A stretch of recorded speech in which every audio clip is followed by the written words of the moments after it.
Our topic today is creative aging for Idaho, and I'm excited to see so many arts and cultural leaders on with us today.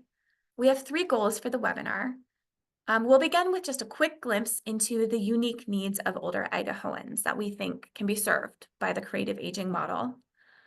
We'll also learn about the creative aging model in a little bit more detail. And we'll hear from two Idaho arts organizations who have piloted workshops in this model this past spring. So lots of good learning for us. But to center our conversation, I want to begin by sharing our reasons for choosing to explore the creative aging arts education model for Idaho. Every single one of us is aging, and the creative aging model presents a way to respond to the question of what it means to do so well, to age well. Idaho is home to many important arts and cultural organizations, and collectively, we have a big opportunity to invite older adults into deeper engagement with creative community. Our state's population of folks who are aged 55 and greater is on the rise. The Idaho Commission on Aging recently completed a lot of research about the needs, worries, and quality of life for Idaho elders. Allison will put a link in the chat to the Idaho Commission on Aging website so you can explore their great resources.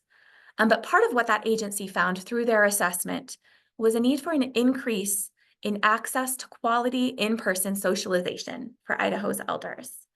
Luckily, Idaho arts and cultural organizations are great at in-person engagement. We see the creative aging model as having potential to do quite a lot for older adults in Idaho. Creative aging can support lifelong learning and artistic growth. It can push back against the harms of social isolation, improve well-being, and increase opportunity for Idaho artists to teach their craft in community spaces. Idaho was really lucky to get to participate in a creative aging pilot initiative with Lifetime Arts and our great partners, the Idaho Commission for Libraries. And the initiative was funded by the Smith Charitable Trust. So today, we're really excited to share with you what we learned through that initiative process. We'll begin our webinar with a presentation from Nathan Majoros of Lifetime Arts describing the creative aging model. Then we'll hear from two great Idaho arts organizations who piloted workshops for their older adult patrons this past spring. And they are Megan Minshall of McCall Arts and Humanities Council and Karin Wiedemeyer of Music Conservatory of Sandpoint. We'll end the webinar day with audience Q&A, and I will bring all of your wonderings to our presenters. So feel free to use that chat as we go, as questions occur to you. Don't hold them back, just go ahead and stick them in the chat. It's now my pleasure to introduce to you Nathan Majoros, Program Director of Lifetime Arts. Nathan is responsible for the planning and execution of Lifetime Arts' national initiatives and coaching services. He has provided coaching and guidance to a variety of stakeholders, which has enabled the implementation of over 800 creative aging programs across the country. It's a big number. Nathan is going to bring us insights into the benefits of artist-led learning for older adults, including tips for program design and how to engage older adult learners. So join me in welcoming Nathan. Thank you so much, Laura. And thank you so much for having me here today to share this work and a little bit more about these benefits. Let me get comfortable with my slides here.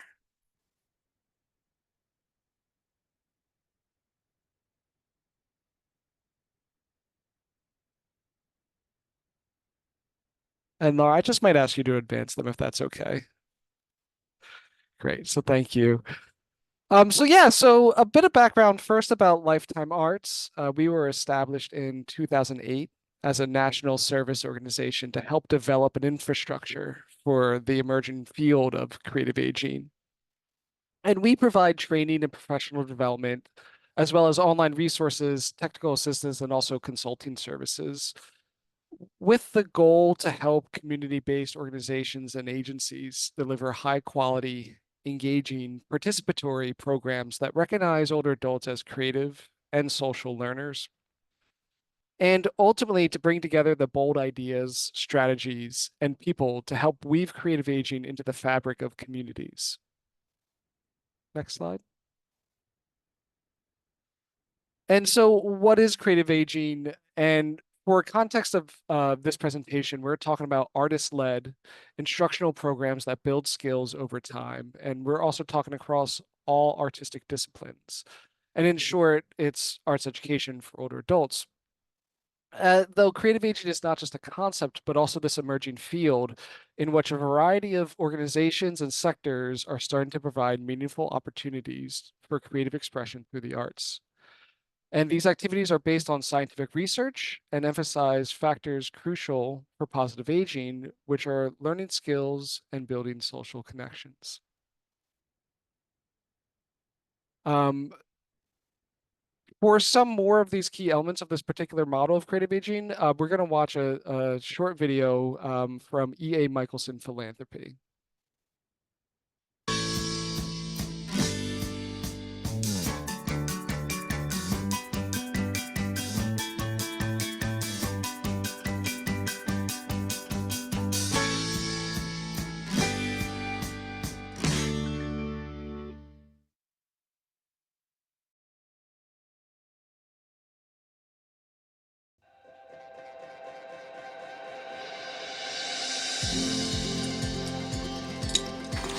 See ya.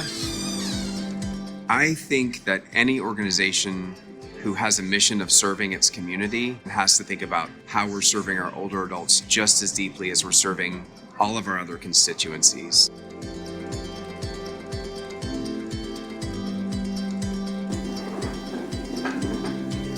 The successful program needs to be led by professional artists, and then it needs to be led by an artist who's working within their own professional skill base.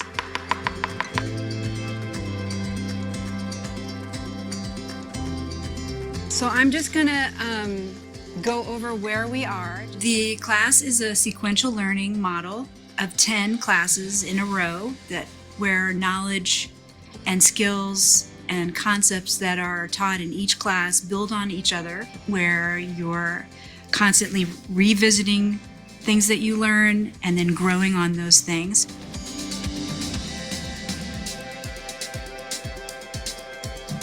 So one of the things that's really important is the social engagement piece, and that means engaging the student with the community of the classroom. You're gonna save that? I am. Yeah, that's so great. Doing that kind of thing pulls everybody into the group. It honors everybody's opinion. What I've noticed is that it builds deep new friendships.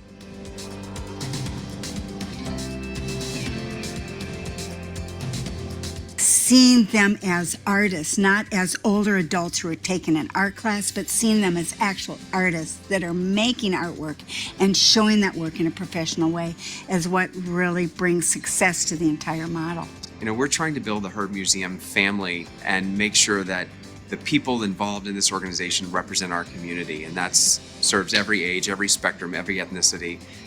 You know, and this program has been a catalytic one for us to advance that work.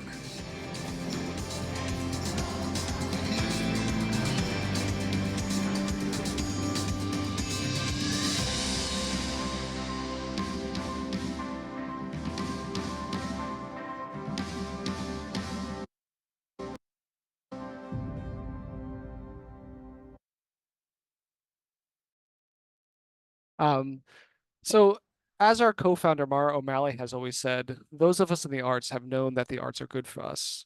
And over the past 2 decades, there has been a major increase in research into the effects of the arts on health and well-being.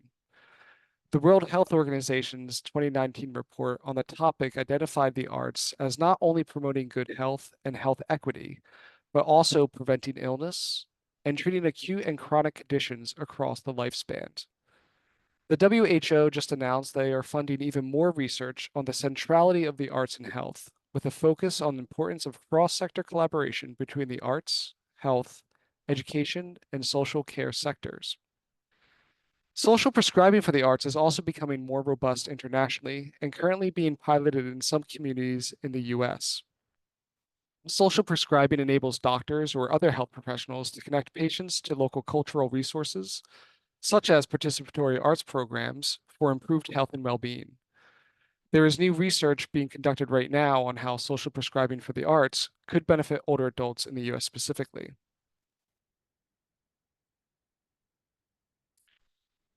And the creative aging arts education model was in part developed from this creativity and aging study, which Dr. Gene Cohen led out of the George Washington University in 2006. It was done over 3 years in 3 sites, New York City, San Francisco, and Washington, D.C. And a bit of background is that in each site, there was a control group of older adults, age 65 to 103. And the control group were a control group. They just went about their usual daily activities. But there was also an intervention group.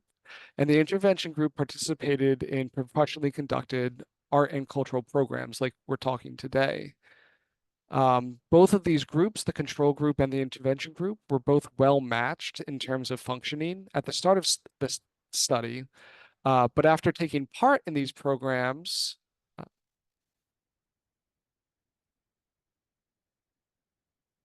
next slide, please.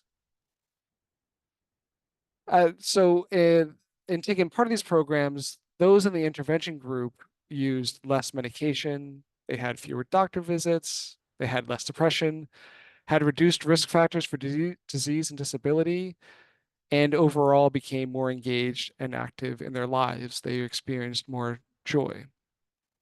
And then another important note of this is that at Lifetime Arts, we always say that while these programs are instructional specifically, they're not arts therapy, but they do have these incredible therapeutic benefits. And what Dr. Cohen identified as being the 2 most important components of the creative aging arts education program is being developing skills in an art form and forming community through the art making experience, which you've heard in that of the video from E.A. Michelson. And to define this a little bit further, the mastery of skills is learning an art form in depth and having the opportunity to practice the art and become better at it over time. It has also to do with having control over your learning and art making. And then it's also important to note that the social engagement and building community between participants is not this passive sort of chit chat, but rather it's connected to the art making process and learning. And put simply, in these programs, participants are learning something new and they're making new friends. And so here is a preview of the core elements of this framework. I do want to stress, though, that this is adaptable and it should be, be adapted to fit, everybody's community. So broadly, it's an arts class, and this includes it all, which can be visual, theater, literary, music, folk and traditional arts, you name it. It's taught by a practicing teaching artist skilled in developing a sequential arts curriculum. As you heard in the video, it's someone who is a practicing artist in their craft. The teaching artist also includes opportunities for social engagement for students to build relationships with each other through the art making and learning. The class should be at least 8 sessions and is held in sequential weeks. Usually this is like once a week. We've seen other models as well, but in this way, the learning and practice of the artistic skills will grow over time. Each class should be a minimum of 90 minutes. So folks really have time to develop those skills, and registration is required in these classes to help build buy-in and commitment from students to return from week to week. It's interesting, we sometimes hear like that's a lot, or it seems like a lot of time, but in reality, we also hear older adults constantly asking for more time because once you get in the classroom and you start to engage and then working, it's, the 90 minutes goes by quick. We also see that these classes can be free or fee-based, depending on the organization, their needs, but we also recognize that some places, specifically like public libraries, programs are generally free to participants. And finally, there will also always be a planned culminating event that will be a celebration of the work over the 8+ weeks. And the culminating event is one aspect of creative aging arts education model that sets it apart from other arts engagement opportunities for older adults. Culminating event should be an opportunity for participants to show the work they have done over the course of the creative aging program.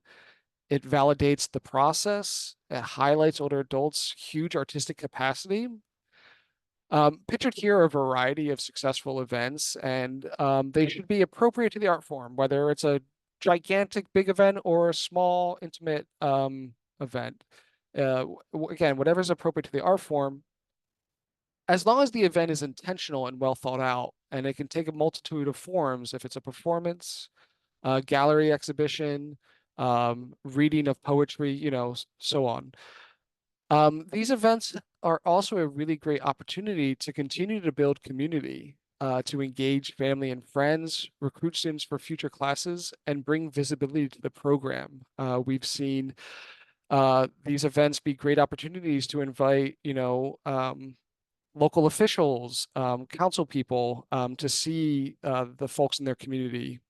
And in this way, culminating events are a great tool to aid in sustainability for programs long term too.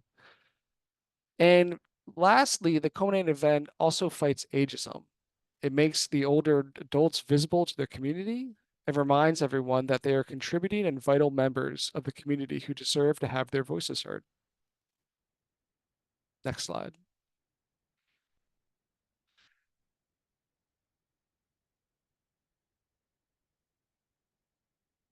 So in planning a program, it's important to understand what's different about adult learners. And you might start by asking yourself, well, what am I as an adult interested in learning?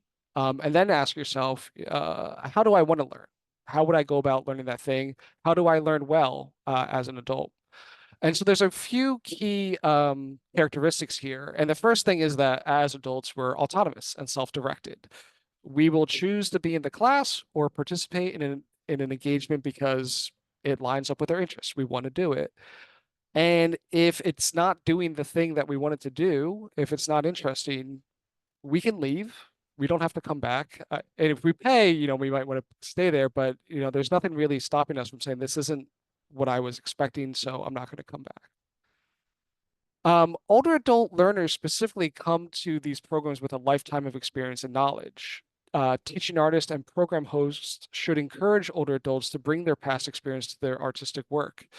We often hear really wonderful examples of teaching artists, it being a different dynamic. Sometimes they're not the expert in the room, but they are there to facilitate and to leverage those experiences of older adults.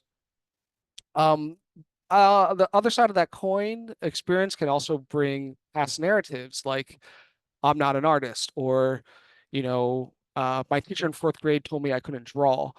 So with that, artists and organizations may need to also help older adult students tackle and move past these narratives. And lastly, adults are goal-oriented and practical. They're serious about their learning. They have clear ideas about what they want to learn, how they want to learn it, and specifically how they're going to apply it after learning it. We hear the example of an older adult wanting to learn guitar because they specifically want to learn how to play a song with like their grandchild.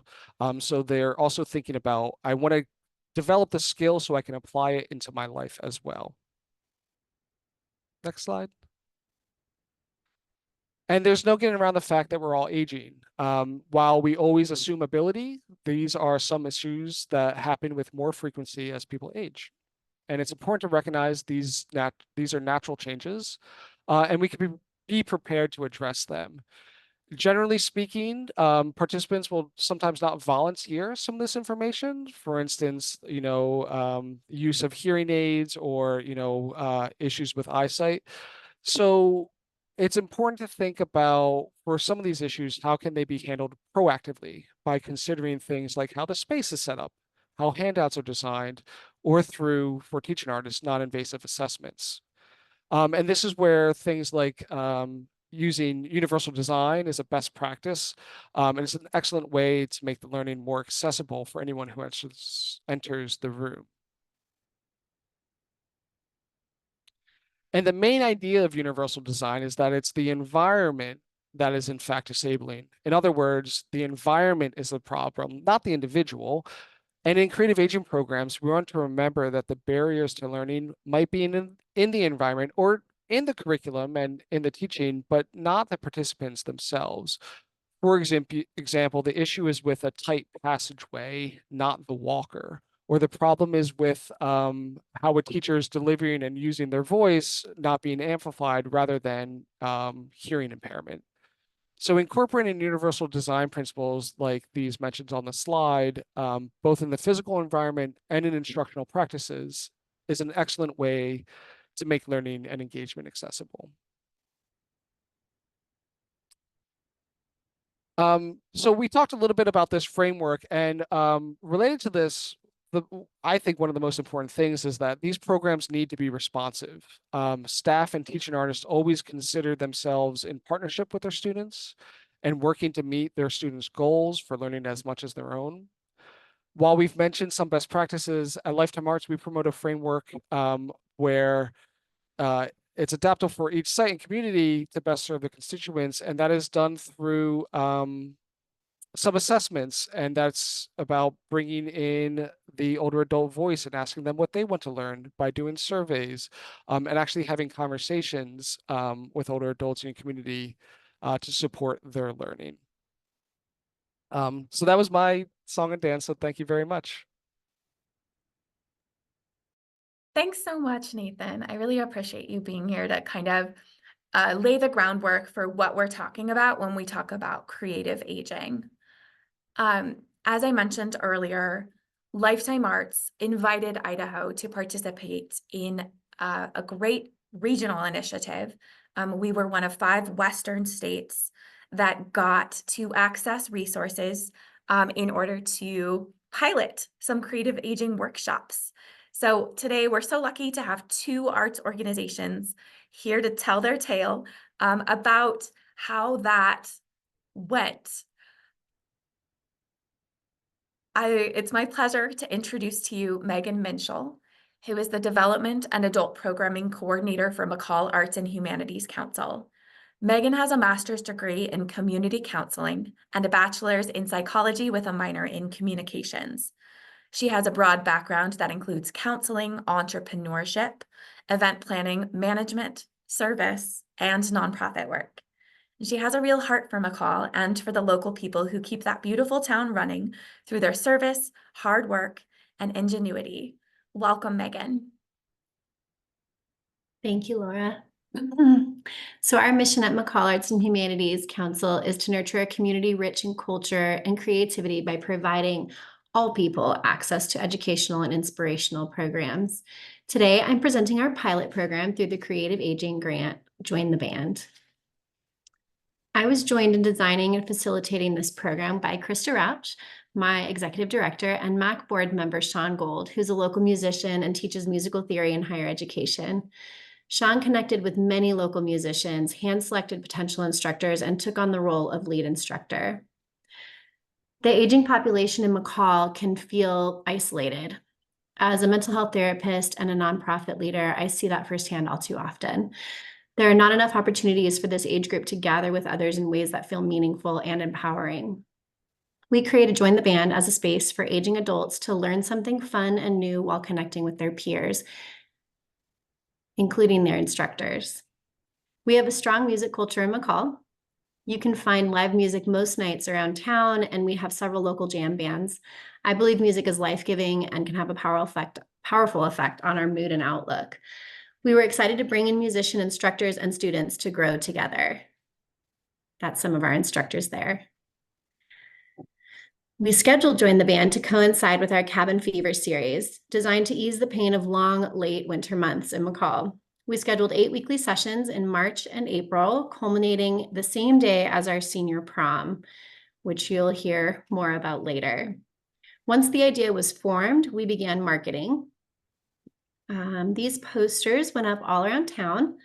Posts were shared through local community and classifieds pages on social media, and the program was listed in the paper alongside our Cabin Fever series classes.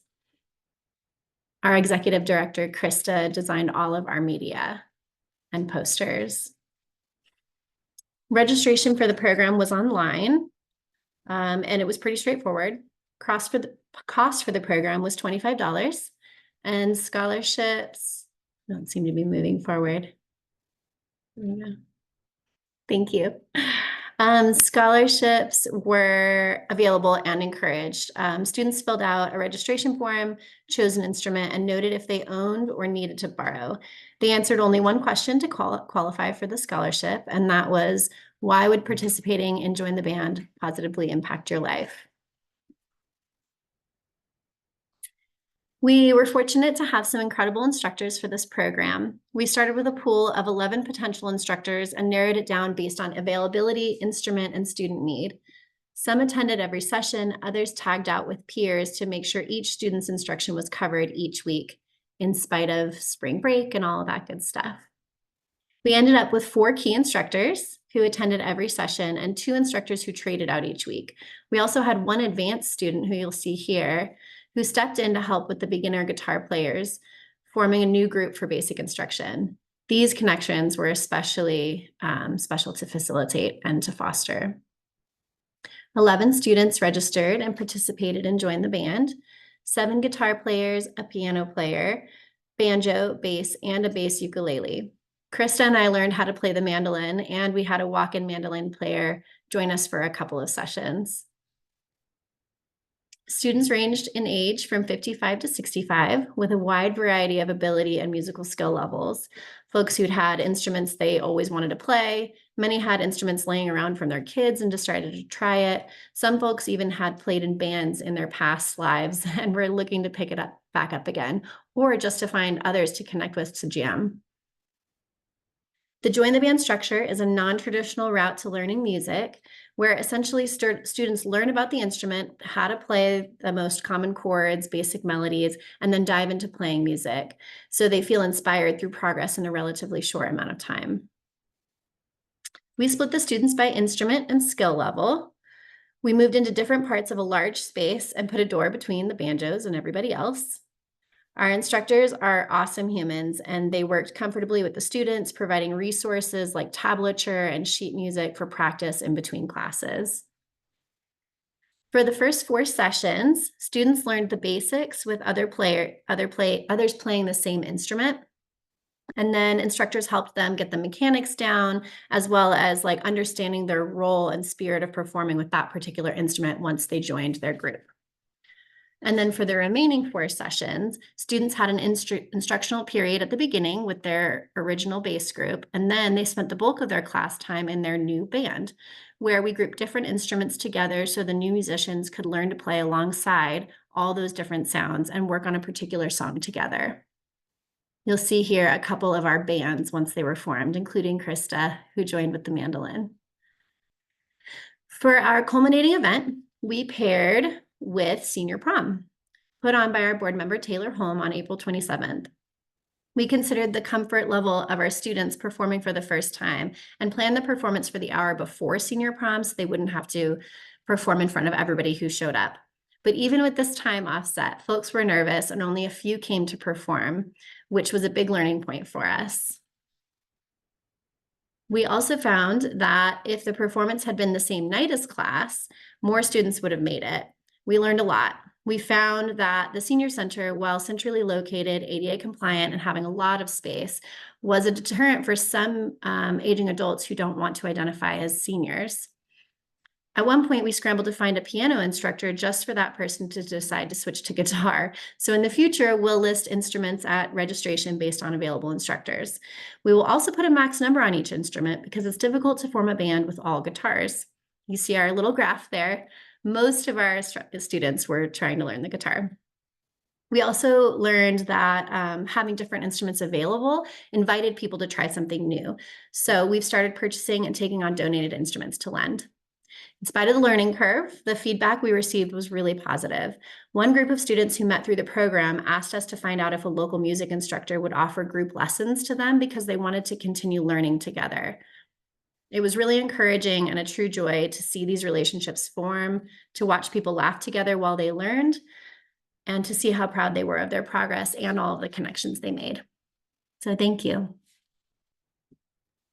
Megan, thanks so much. I'm really struck by that result that people were asking for continued education and wanted to stay connected to each other to keep learning. So cool. Thank you so much. Our final presentation before we move to Q&A will come from Karin Wiedemeyer, who is the founder of Music Conservatory of Sandpoint and Bel Canto Opera. Karin was born and raised in Bremen, Germany, and has performed as a dramatic soprano in Germany, Italy, Japan, and the United States for over 30 years. Her teaching experience is equally extensive.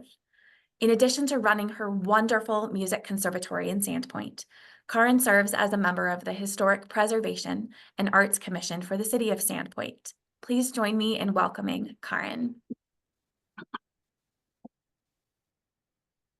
Hello, greetings from Sandpoint. And I was just kind of smiling. Historic preservation does not have anything to do with creative aging, even though one could think that way. I thought it was actually really funny. So anyway, we have kind of a very unique community here. Sandpoint is in that upper corner of the North Idaho, and Sandpoint is kind of like an island. It is also a retirement community in many ways. So, and we actually have definitely, we're experiencing changing demographics. So I would say at this point, at least 30% of our community are above 55. And I anticipate within the next 5 to 10 years that we will go close to 50%. So I found this to be very interesting. So with that in mind, also looked at the Music Conservatory and says, okay, you know, who's going to be here and who's going to be wanting to learn music and the performing arts. So with that in mind, you know, we were looking around, and for the last couple of years already, we've been inviting adults and senior learners into our Music Conservatory community for a great variety of reasons. So go ahead, Laura, next one.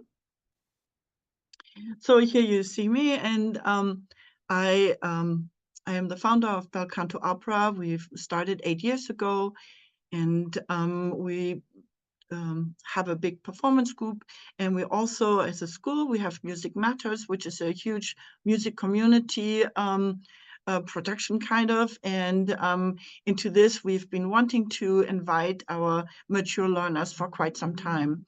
So Music Matters includes choir, orchestra, percussion, and so forth. And having wonderful mentors is really meaningful also to our younger students. So when Laura picked up the phone and called me regarding creative aging, I was truly excited about this, not only because I'm the director of the school, but because we've been thinking about it and I wanted to teach it myself.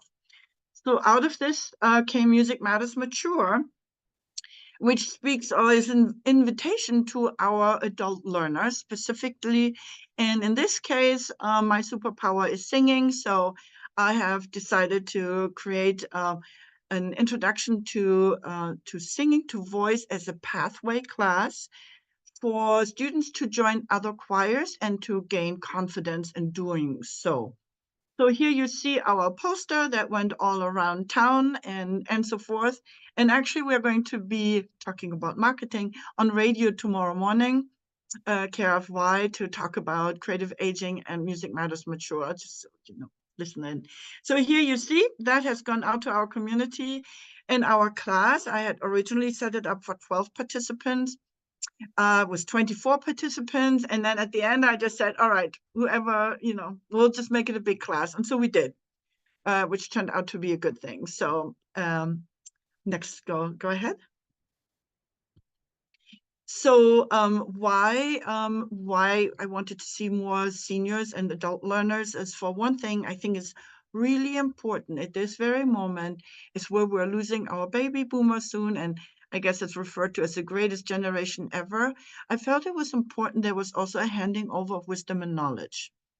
And those two generations, you know, millennials, Generation Z or X, sorry, I'm confused there at times. They have grown up in a very different environment with very much technology focused, and our older, mature learners, not so much. So they have something very unique to contribute to society, especially to the younger generation, which when we invite them in also gives them a real purpose. So they are, the 55, 65, 75, 85, 86 was our oldest learner. They were very, very capable and very competent. So I knew for sure that the younger generation needed to hear what they had to offer. And I think that was actually very important to them as well, aside from learning themselves. So they were by no means slow learners or in any way. I would just want to say the opposite. They were incredible learners, and they were incredibly inspirational in their performing their task. So looking for purpose and community connection, I really found is when they had purpose that exceeded or went beyond just learning a skill, but to learn a skill in a larger context, that was very important to them. Go ahead, Laura. Dave Cook, sadly, he passed away last year, but I will want to say he spent his last 4 years at the school here, and he was one of the true success stories in adult learning. His wife was actually a teacher here, said that the last 4 years he claimed to be the best in his life because he fulfilled his inner dream. And really, he performed at the Canada. The Canada seats 500 people. He brought the house down. And he is an inspiration to many older learners because also for them, the sky is the limit. Go ahead.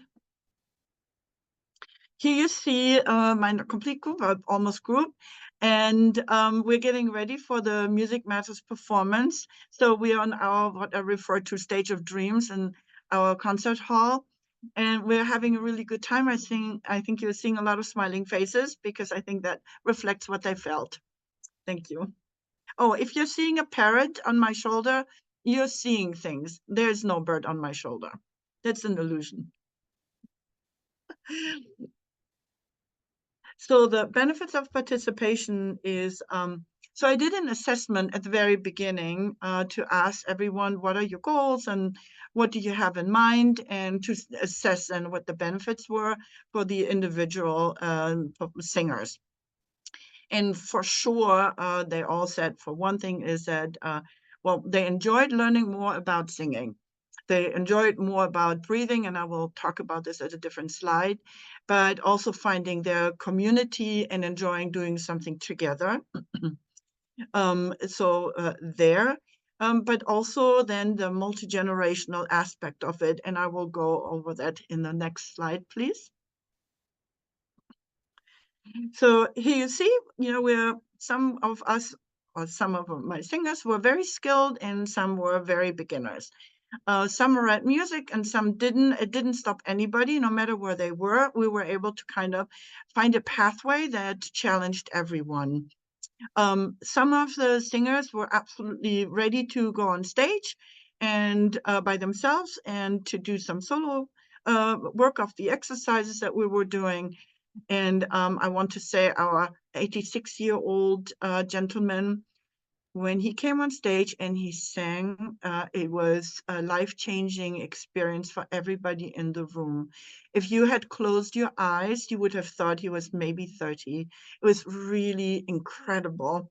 And you'll get to read a little quote of a little later on, but he was really an inspiration. And again, the sky is the limit. Please go ahead. What has been taught, so there are, actually, we can go straight through that, go to the next one. So solo work and harmonizing, which was a lot of fun, and it was very intuitive, so I just wanted people to hear and to see if they can find pitches and if they can hear each other and then harmonize, and they did a wonderful job there. I introduced some literature on our beginning music theory, and it was, they could take it home and do it on their own terms for those who wanted to and for those who did not want to. So they all did want to, and we are now creating kind of some were good readers, some beginners, and now we'll try to figure out how we can meet everybody's needs and meet them on their skill level. And then we were teaching vocal strength through breathing technique, placement, and all, the beginning vocal technique. And there for them to come together, sing as a group or as a solo. Now, here's the interesting part. At the very beginning, I had a lot of my older learners come to me and tell me that they were really feeling the after effects of COVID. And it really had an impact on their breathing capacity. If you don't breathe properly, you lack oxygenation. If you lack oxygenation, you have to worry about dementia and Alzheimer and all of the, all the different things. So I knew when I offered I wanted to do singing, because I knew that we probably had members within the community who were suffering from this, and that I could actually really make an impact. And indeed, so it was. So in singing, of course, you learn how to breathe properly, or as a singer, which is very different than not. So we were able to help some of our singers right away from day one on, that they felt the impact of getting more oxygen into their system. We also pay a lot of attention to posture. We know as you get older, you get smaller. We can actually combat that, and creating awareness, and all of my adult learners made a huge impact. They are still telling me to this day, when they wake up in the morning, the first thing they do is they make sure they are actually getting up, right? And that they're changing their habits, and that changes with awareness. So they are still a community, and they're communicating with each other. And actually, there's a second chapter to our original 8-week, which became a 10-week, and now a 5-week summer session is added, and we're going to resume in fall. There was no way for them to stop, and that was one of the challenges. Is to understand they are there not just for a flash experience. They are there because they want to create something new, and they want to stay with it. So a skill cannot really be taught over 8 weeks. We all know that. So I understood that. And so the challenge is to, okay, what happens next? We have a community. They're ready. They're on fire. They're engaged. And we'll need to make sure that they don't walk away with a little bit, but that actually can be a life-changing experience for them. Go ahead. So here is my star student, who at the age of 86 says, I've sung for 80 years, but never taken the time to benefit from voice lessons until I heard, well, it was my personal offering. It was ICA's offering. It introduced me both to the more refined world that lies beyond high school choirs and the blessings of Sandpoint's own music academy. Our shared vision is of people of all ages and walks of life, enjoying lives blessed by the gifts that performing music brings to the doer and receiver. And that came straight from his heart. And I think that his bond with our school is mutual and will go on for as long as possible, of course. But we changed his life, and he changed ours and our perspectives. So this is very important because we often perceive as we need to cater to our older, mature learners. Yes. Now, when I asked at the very end, because they participated in the Music Matters program, which brought close to 120 students of all ages onto stage. And I invited them, that was their cumulative effort. I says, why don't you join? And we sing together at the very end at the Canada, and there were over 500 people in the audience. And that was what they took away, is their multi-generational learning was more important to them than being on their own. And I understood that. And so moving forward for the school, they will always be part of Music Matters, so they will always perform together. And that together is really important. They don't want to be in exclusion by themselves. I always thought, well, maybe they're bothered by young children or so. No, just the opposite. They're handing over of knowledge and mentoring is giving them purpose, and they want to be included, not taught in on their own. So that was my very big takeaway when I did the final assessment, that I learned that. Okay. So here you see them, in the final concert, and it was all about American composers, and Music RUS was a big production that they were part of.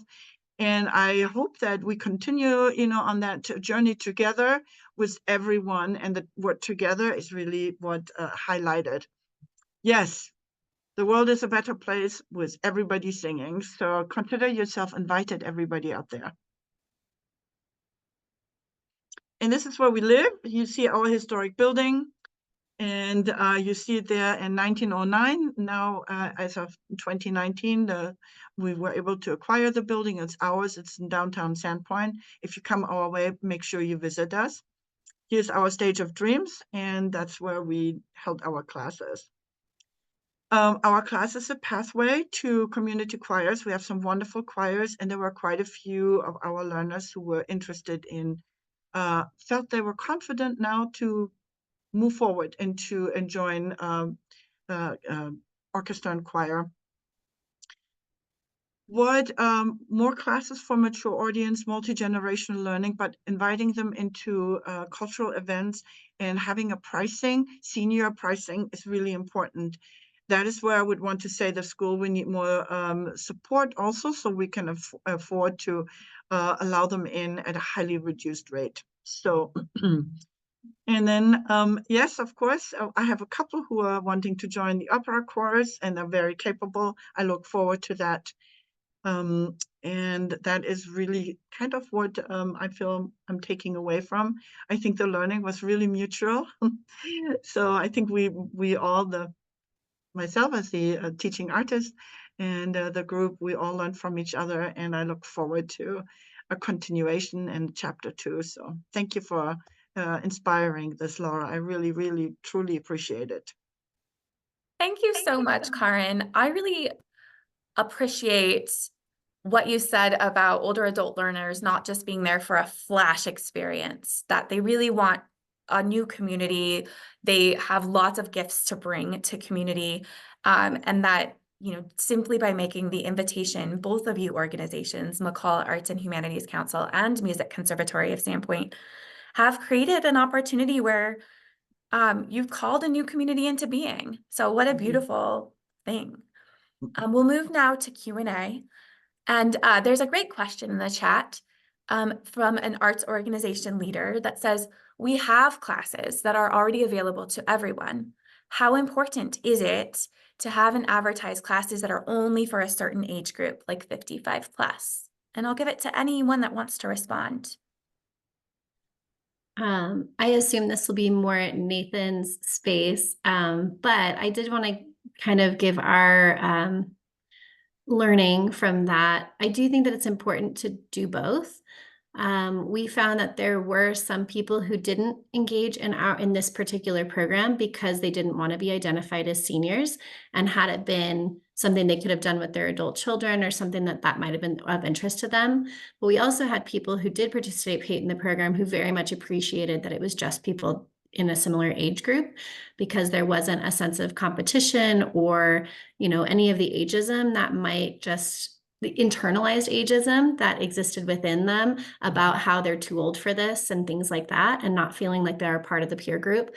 So really, like, the goal of bringing people of this age group together is super important to do kind of exclusively at times, but we also found that we will probably open up this program in another forum for all ages for those others.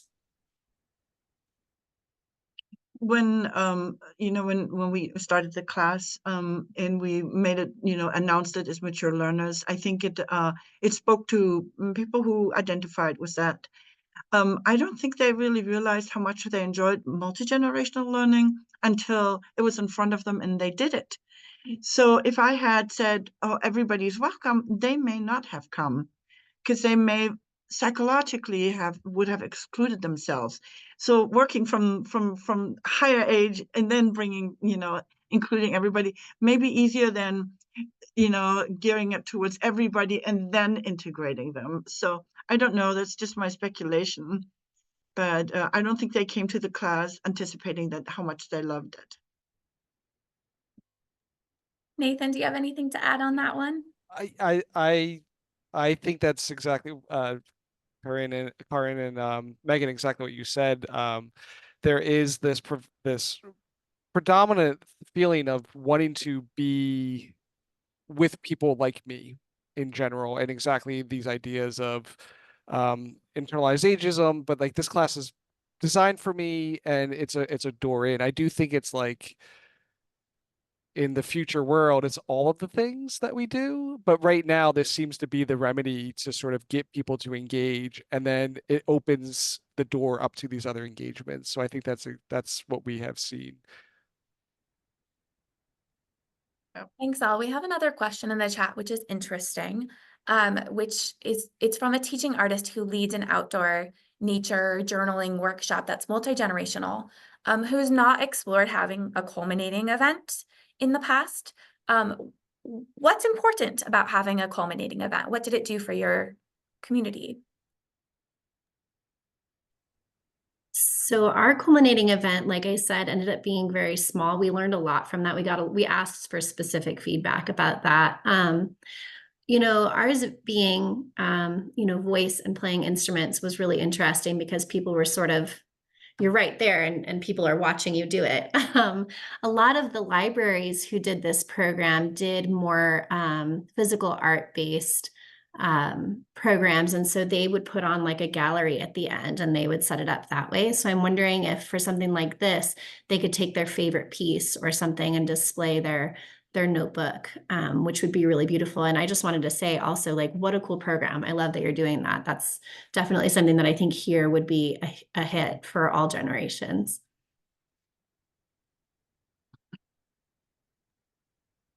And yeah, I think the importance lies in well, first I'll say I'll bias that Lifetime Arts, one of our core values is celebration. I think there is something really special about celebrating the work. There's something to do it, but then once you are honoring the work and putting it out in front of others, it just elevates it. And I think we hear so many incredible stories of like, I've been married to this man for 30 years. I didn't know he could sing like that, or um, it's that visibility piece I was talking about, which I think just is like the icing on top of the cake for these.